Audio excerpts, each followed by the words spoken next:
Hi, Gemini Sun and Rising. Welcome to your April 2025 Astro Update. It's Raina here. So, I'm recording this in the second week of March, and I think that the time that I'm recording this is right before everything's going to happen because we're going to have two eclipses. And so it's hard for me to pretend that all these things have already happened. So, I'm not going to do that.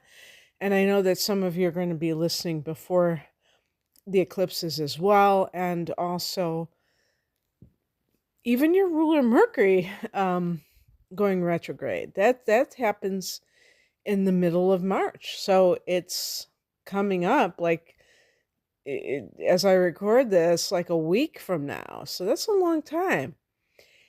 So anyway,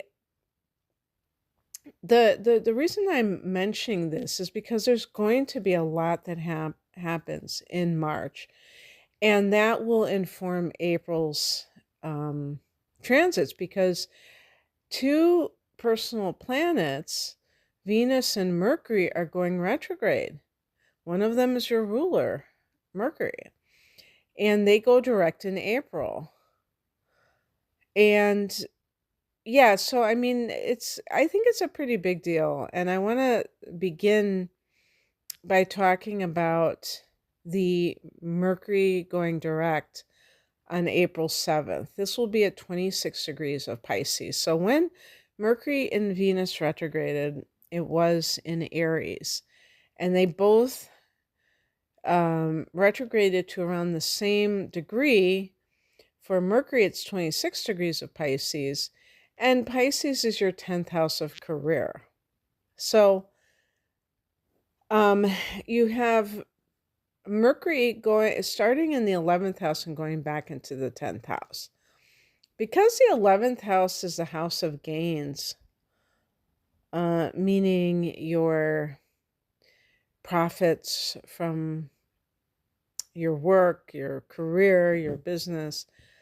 For Mercury to go back into the 10th house, there's probably going to be some reflection about how much money you make and how it connects to your career. I think that would be one of the big connections I can make between the 11th and 10th houses. And why this is important is that Gemini is a sign that is very, that gets bored very quickly. You're not the kind of person that just can plod away. Maybe, some of you sun sign Geminis who have a lot of Taurus, maybe you can sustain yourself that way.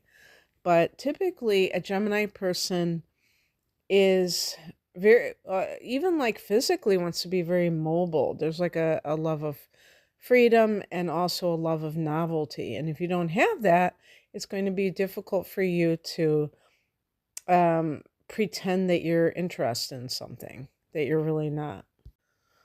With Mercury now direct on the 7th of April in that house of career, you also may find that your career matters are going better as well as your money is going better because both of these retrogrades started in this 11th house of gains, and that could have meant maybe a temporary disruption of finances the way they had been before. On the 12th, there's a full moon at 23 degrees of Libra, and this is a fellow air sign. This is falling in your 5th house, which is the house of romance and creativity. And on the very same day, Venus, which rules Libra in astrology, is going direct at 24 degrees of Pisces in that 10th house of career. Wow. So, first of all, a full moon in the 5th house, this could be something that is connected to your love life. In some cases, this could be an idea that maybe this is like some kind of a creative project that you have been working on, that you're finished with, or if you have been working on starting a business, the 5th house could be the business that you own. Venus direct in your 10th house could be something to do with a salary negotiation. Um, Also, if there has been any kind of inharmonious circumstance with higher ups, and maybe it's also connected to a salary dispute, that could also be happening at this time. And now it's possible that things are getting resolved, or that they have gotten resolved with this, and you're moving forward. Because, for some of you, you may have found that you really didn't feel that you were earning what you deserve to earn. On the 16th, we have your ruler going back into Aries. So it's going back into the 11th house. Um, Basically, what this means is that it's getting closer to the degree where it retrograded. So that means it's coming out of its shadow period. Even in the post retrograde, you might still have some of these snafus. And this is in the house of gains, as well as hopes and wishes and friendships. And any of these areas will start to rapidly see more and more, um, you know, smooth flowing activity in that area that was experienced a disruption in the past month. On the 17th, Mars goes back into Leo. That's another friendly angle. You're experiencing a lot of like these are sextiles with the Aries and Leo energy, but this is in the opposite direction. This is in the third house, Gemini, and that's a house that you rule in astrology. So Mars going back into Leo. So Mars has been in Cancer in the second, and now it's going back into the third. What this could mean, like, I don't know how many Gemini people have been like really working hard, or,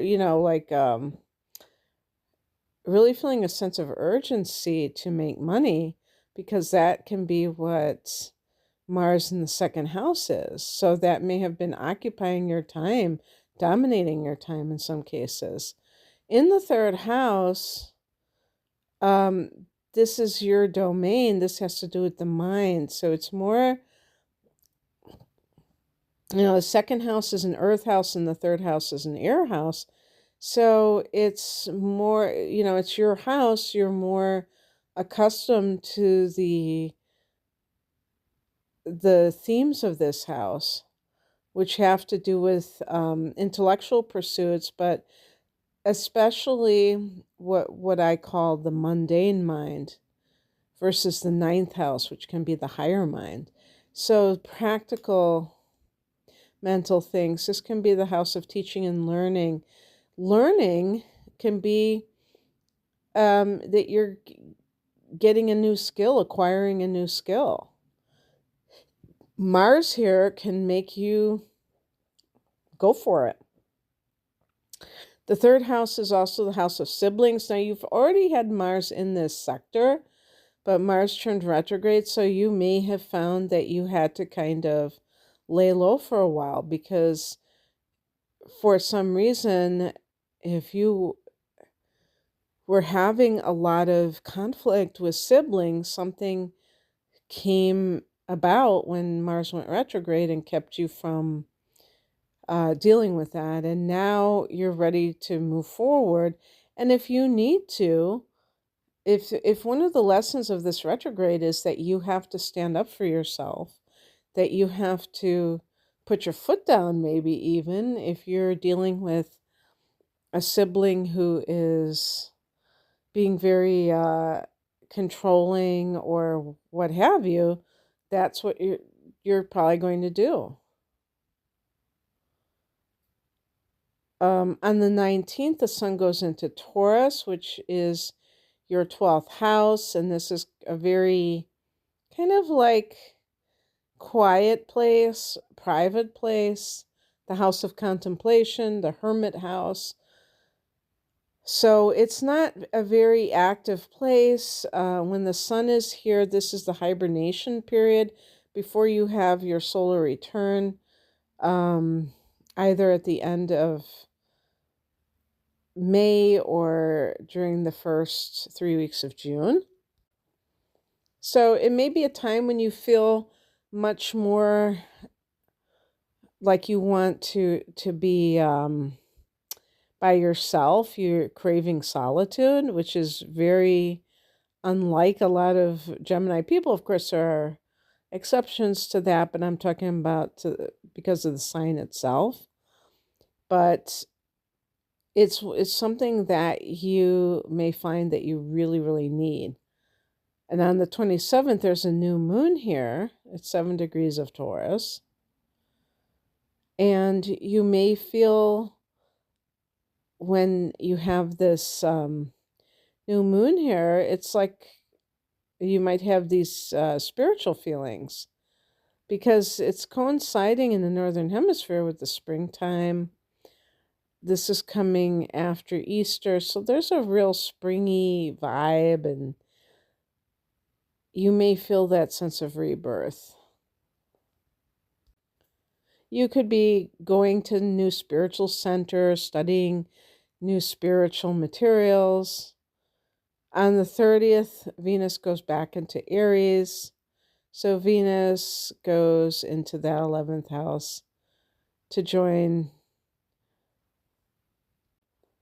Mercury. Those of you who are single, you may meet somebody through your circle of friends. Of course, Venus did retrograde in this area, but it seems that Venus didn't get to have much time in Aries before all of the stuff happened with the retrograding back into your 10th house. And so the other thing too with this is now that Venus is direct and back into Aries, this is going to allow you the full potential of maybe even increasing your wages, your earnings, because Venus in the 11th house can be, the 11th house is gains in and of itself. Venus can sweeten the pot, so to speak, and make it even better. And so Venus is in her element in the 11th for sure to enhance somebody's finances. So that's what I have for you, Gemini. And, there's so much. Another thing with Aries is the solar eclipse on March 29th. So there's so much going on. Neptune is in Aries starting on March 30th. So it's just really phenomenal. I hope that you're looking forward to it, Gemini. But anyway, if you'd like a private reading, I have all kinds of readings, including chart analysis, transits reports. And somebody asked me if I do PDF files. No, everything is by myself. My readings are recordings, and they're not anything printed out or anything like that. And anyway, this is, I have package deals and all of that good stuff. You can find out more information at the link below. Thanks for listening. Bye.